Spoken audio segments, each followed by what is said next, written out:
Hi, thank you for joining. My name is Ruben Deuce. Thank you for joining me to pitch to you my episode narrative, drama, the lake is real.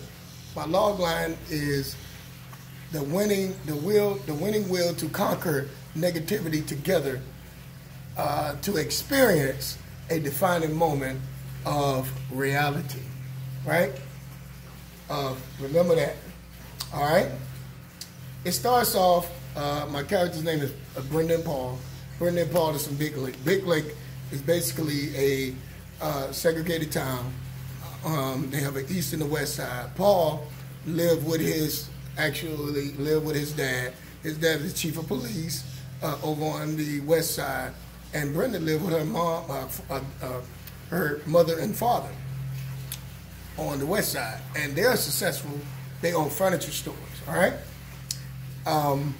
definitely segregated. Blacks couldn't go on the west side.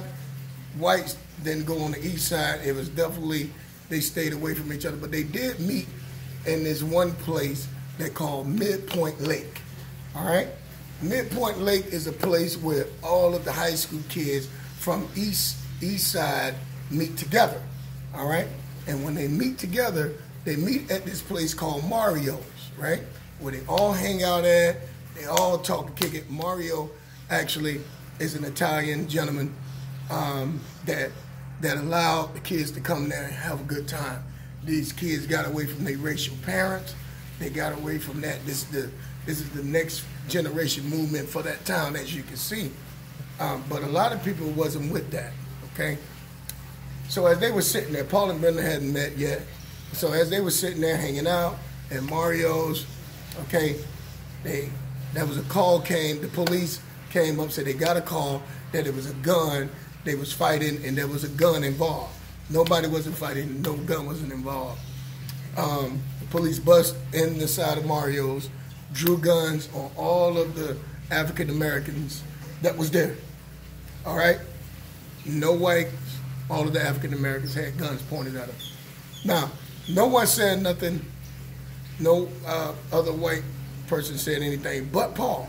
Paul was the only one stood up and said, "Hey, what you guys are doing? Why you guys doing this?" They did nothing. "What are you doing?" He said, "Oh, no, that's Chief's son. Chill out. Just go home, son. Get him out of here." "No, I'm not backing down. I'm not doing this. You're not going to do this, all right?" Paul really stood up. Brenda, actually, she was there. She had the gun drawn on her. And actually, also, her brother was there, okay? He had the gun drawn on him, too, all right? So they was asked to leave. They was asked to leave the restaurant and go back, all right? Only the kids stayed.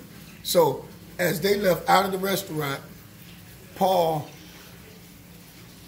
looked around. Nobody said nothing. All of the white kids, they didn't say anything. They didn't even want to say nothing to Paul. They looked at Paul. Paul just walked out, shook his head. Okay, the next day, they met up there again. The next day, and they met up there again the next day. All right, Paul and Brenda.